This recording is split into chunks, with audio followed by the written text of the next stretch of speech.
So Washington Democrats sent out this Taylor Swift-themed press release, and as a Swiftie, I cannot endorse. We have a national epidemic on our hands, Scott, and it is people trying to get too freaking cute with Taylor Swift lyrics. Like politicians, reporters, everybody. It's got to stop. This is a disease. Yes. Stop, everybody. It started with Ticketmaster and the hearings and the politicians and their press releases, and it's got to end. So the headline is fine if you like Tortured Poets Department. Debate recap. Harris defeats the smallest man who ever lived. I did like Tortured Poets Department, so that's okay. Copy is worse. At the end of a cruel summer, Vice President Kamala Harris faced off against anti-hero Donald Trump. That's not what that means. Yeah, it's not even a burn. You had the man right there, and you didn't use it. These are so tired. People have got to wake up and quit doing this. And you don't even need any actual knowledge of the lyrics. It just feels like stale and weird. You could go through a track list and fill them in like Mad Libs. It's lazy. But I can't figure out how to transition. So, are you ready for it? No. It's time for Sound Politics.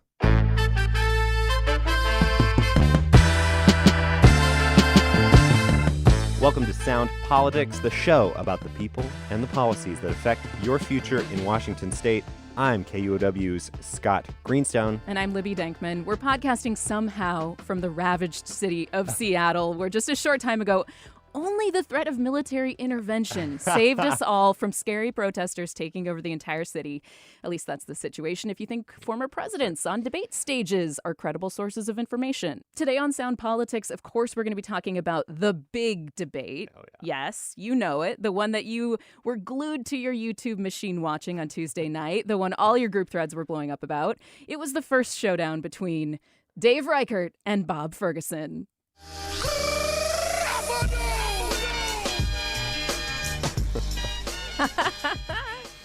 Oh, yeah, it was that dramatic. You ready for it? The whole time. I do, I think that, so this debate was right after the presidential debate on your local King 5 or SeattleTimes.com. I went into it thinking this debate doesn't matter. And I don't think either candidate did amazing. But, there were 25,000 views if you combine the YouTube stream between the Seattle Times and King 5. King 5 has not been able to provide me ratings yet. 25,000 out of, a state of many millions of people. But we don't know how many people watched on television. They might have just left the TV on after the presidential debate. Probably, right? Statistically. I think voters do decide local races based on what they see on TV, but it's not debates. It's ads. It's football season ads. It's, Bachelorette season ads. That's right. That's how I see them. Which is why Ferguson has put so much money into TV ads. He spent $1 million on advertising just last month. So, yeah, I think, like you said, unless they left it on after the presidential debate. Or they are major Joyce Taylor stans, which I hope they are legion. I'm among them. So, Scott, these two candidates, Dave Reichert, Bob Ferguson, they want to be the next governor. Refresh everybody. Who are these guys and where does this race really stand? Do we know at this point? Yeah. So after 12 years of Governor Jay Inslee, Democrat Bob Ferguson, the current attorney general, is his anointed successor.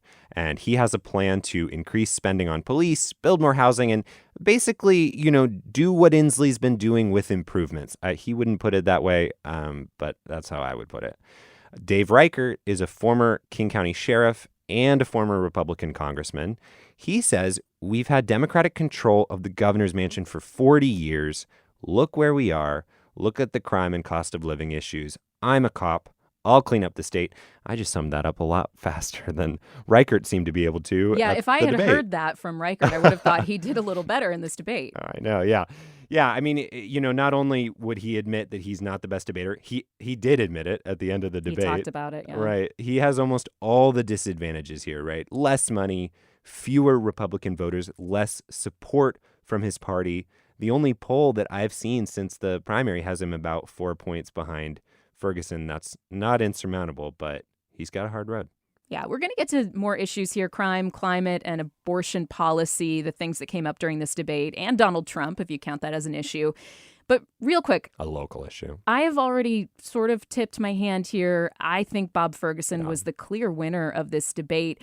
But what do you think? I mean, it's not as though Ferguson didn't show weakness. I just think he came out on top here. I think he didn't. I don't think Ferguson laid out a vision for the state so much as to say, look at the alternative to me. You don't want a Trump-supporting pro-life Republican, so I'm your guy. It's interesting. I thought he did well. I did just talk to a voter panel of Democrats who actually didn't really think he did that well, which I thought was interesting. Bob Ferguson? Yeah, Bob Ferguson. And they actually liked Reichert, some of them. We'll talk about that in a minute. But I will say Ferguson was way more prepared than Reichert. When you run out of time in your opening statement, that tells me you either didn't understand how much time you had or you did not prepare. Yeah. If you look just at the stagecraft stuff, Sure. It was Dave Reichert with his blue shirt, sleeves rolled up, versus Bob Ferguson in a suit and tie. Yeah. And it really felt like Reichert was kind of give the vibe of, I'm your neighbor. I'm going to pull your trash cans in, Right. at the end of the day. I'm that guy who's here for you to do do right? But he was nervous, like Reichert's mic was wiggling furiously. And I was like, is he fiddling with it? Is something wrong? And then I realized he was writing so furiously on his notepad that it was shaking the podium. You can really tell that Ferguson has the experience in courtrooms. Yeah. Reichert, longtime politician, but never really got comfortable, I don't think, in these venues. He did have a lot of trouble with the clock. That was rough. There was also that question about Native tribes and how to help them heal after boarding schools, especially with all the reporting that's come out. And Reichert really didn't seem to have any answer on that. That was glaring. But there were also signs that Bob Ferguson can be rattled. When things got spicy at one point, he turned to Joyce Taylor, the moderators, and started lecturing her about keeping control, which was a very bad look, in my opinion. Yes. And that was stemming from this exchange between him and Reichert about Trump. So maybe we should get to that, Scott. Yeah. Like, I thought Reichert was coded as this never Trump type of a guy. So what's going on there? Yeah, that's because he has criticized Trump in the past. He said his Access Hollywood comments that leaked in 2016 amounted to an admission of guilt and that he'd have had to arrest Trump if he'd been King County Sheriff and Trump had said that in King County. And Reichert was at one point sheriff in King County, just to go over his resume a tiny bit. But then Reichert, had his own secret recording scandal earlier this year. A scandal, if you want to call it a scandal. It was a headline in the Seattle Times. A Democratic operative recorded him saying he has a signed MAGA hat at home. A source who was there said he nodded when someone asked if he'd voted, if he was going to vote for Trump. That's been a key piece of Ferguson's attack. He sort of said, look at what my head is doing, right? It was kind of this odd. He didn't at want to the say it out meeting? loud. Yeah, someone said, exactly. He said, look at my head. And a source said he was nodding. Mm-hmm. And he said that, that wasn't true, that it was a lie, but at the debate at least, but I'm not really sure. So obviously Ferguson's bringing that up nonstop. He knows Trump is not popular in this state. I think Reichert tried to take back the narrative during the debate. He said Tuesday that he wouldn't support either candidate, Trump or Harris, and I think he set that up as a mic drop moment. I'm not sure if it was. I talked to someone who watched both debates with the East Side Republican Club, who said watchers there, Trump supporters mostly, started leaving Tuesday when Trump was no longer on screen, and they were visibly deflated when Reichert came on. And then at this point in the debate, there was a gasp, and some people left. They thought that he supported Trump. That was the impression, I guess, he gave them. That was the impression his campaign gave them, I guess. So they feel betrayed.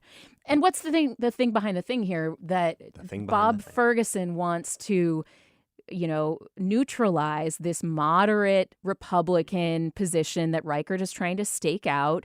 The thing that keeps Bob Ferguson up at night, that makes him sit bolt upright, out of a nightmare, is the idea of Harris-Reichert voters, because that would be the only way, really, that Reichert has a path here in Washington state. And he's trying to tie Reichert so closely with the former president that he can't get away. I cannot wait to play you some tape later on from a Harris, probably Reichert voter. Yeah, so they're not a myth. They're not a myth. That's no. interesting. So we'll get to that in a little bit, but let's jump into the issues here. Public safety questions were top of mind for voters and also the thing that campaigns bring up as their number one issue: hiring cops, crime, the fentanyl crisis. So what did you hear from Ferguson and Reichert on that front? Yeah.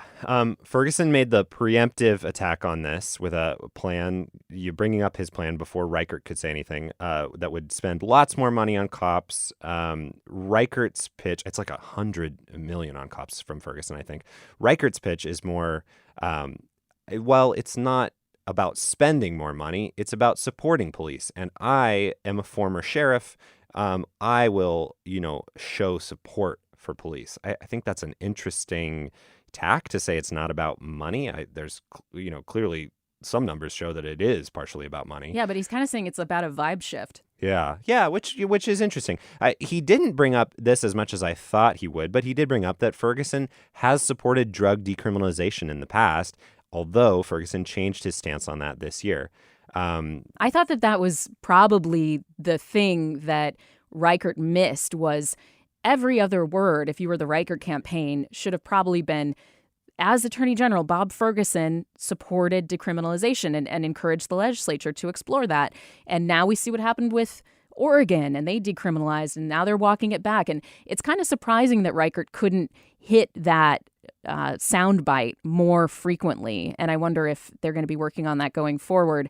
And he kept bringing up instead that Ferguson had hired 800 lawyers. It was more like a government overspending argument that he hit more than the drugs and crime thing. Yeah, but the lawyers thing also, there are ways to get at Bob Ferguson about maybe misapplication of resources. Yeah. And that had to do with things like, hey, going after Kroger and Albertsons, this merger, that's a federal issue. The feds are going after this big corporate merger issue. So why are we spending state resources on it? But instead, it just kept being these 800 lawyers argument when Ferguson can say, well, those 800 lawyers are a revenue generator for the state. So that really didn't land either.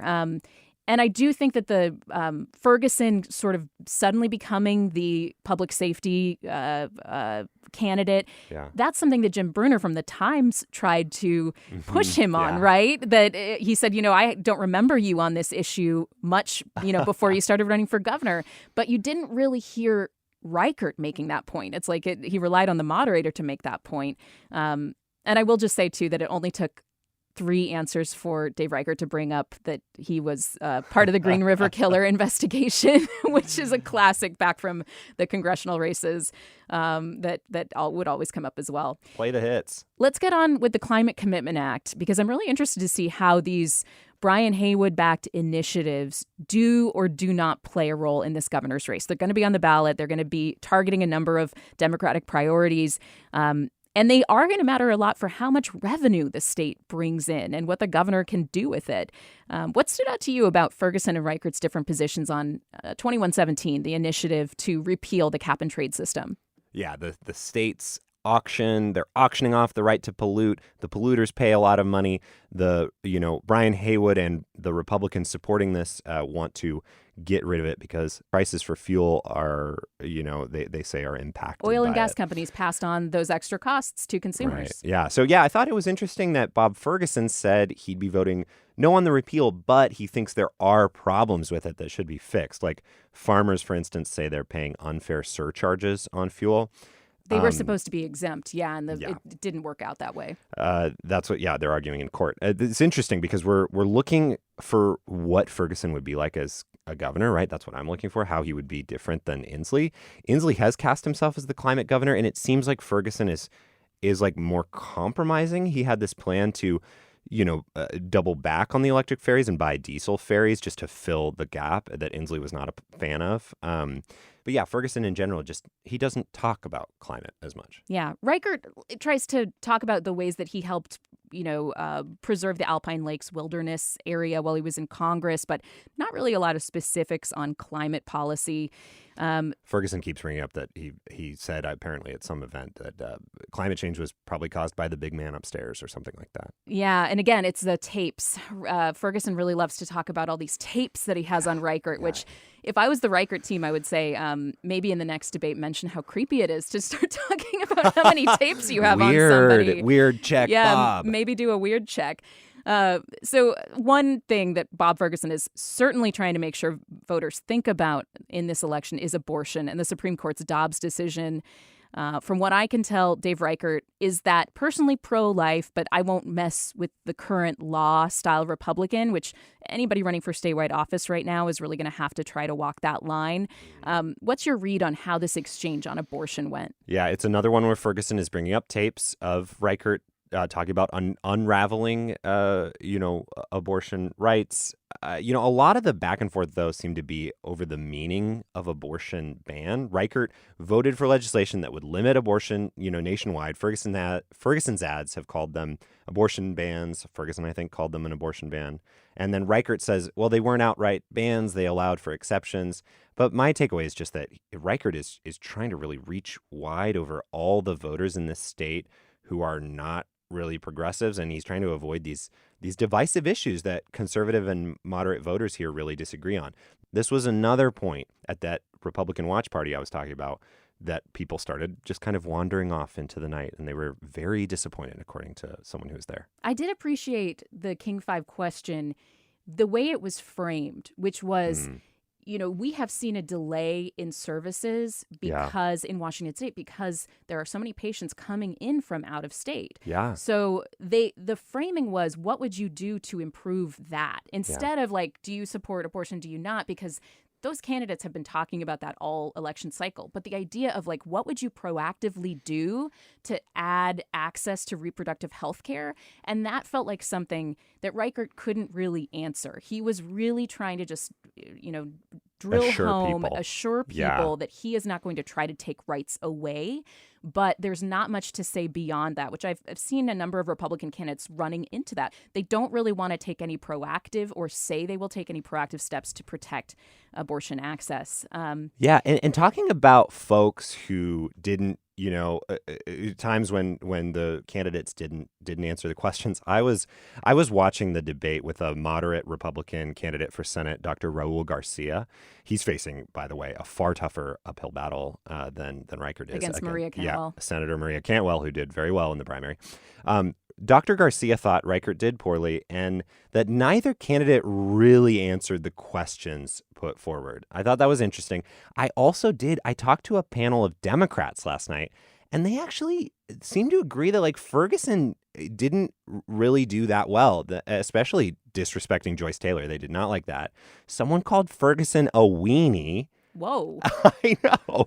And they had nice things to say about Reichert's personality. Okay, but when you put a guy who clearly works out, like Dave Reichert, in shirt sleeves, he looks swole next to a guy who's more of a desk job guy. It's really, we're going back to middle school on this, I think. You've got the chess club kid against the football guy. Now I feel like I have to defend the chess club kid. I know. Yeah, so it's interesting. They had nice things, though, to say about Reichert's personality. These Democrats, only one of them is actually thinking that I might vote for him. This is the guy I mentioned earlier. He's a U.S. merchant marine from Suquamish. His name is Elliott Smith, not the singer.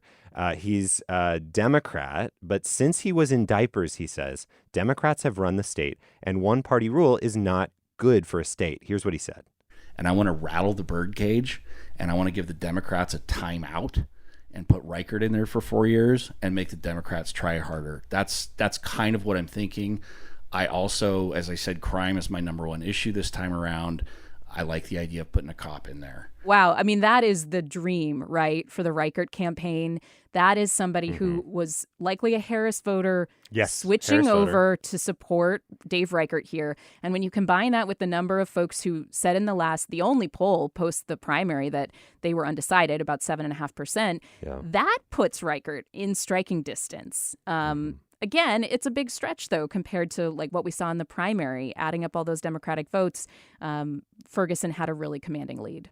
Yeah, that's right. And he's not Reichert is not spending the amount you'd expect to see on TV ads. Not to go back to TV ads, but there's some money being spent in negative ads against Ferguson. But Reichert's not really spending his money on TV. So he needs to win these people, and I'm not sure how he does it.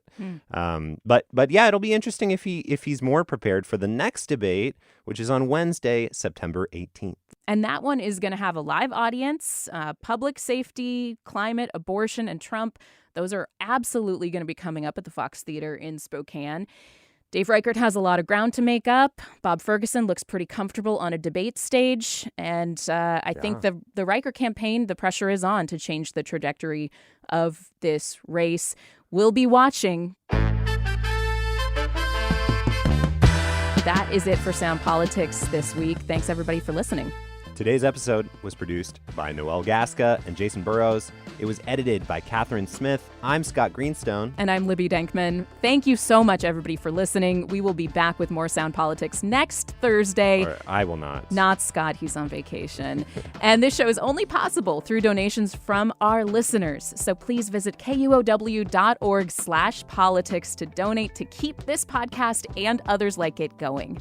And hey, we want to know your thoughts on the pod so far. So share your feedback or your questions at soundpolitics@KUOW.org, or leave us a good old-fashioned voicemail. You know we love them. Love to hear your voice. My dad left me a voicemail yesterday saying, I'm going to a James Joyce Ulysses book club. I'm stretching myself. And I was like, have you read Ulysses? It's like something I never knew about my dad. But if you want to leave me a voicemail with your thoughts on Ulysses or not that. Or maybe what you're reading. 206-221-0511. I haven't read Ulysses. No, I'm not going to do that.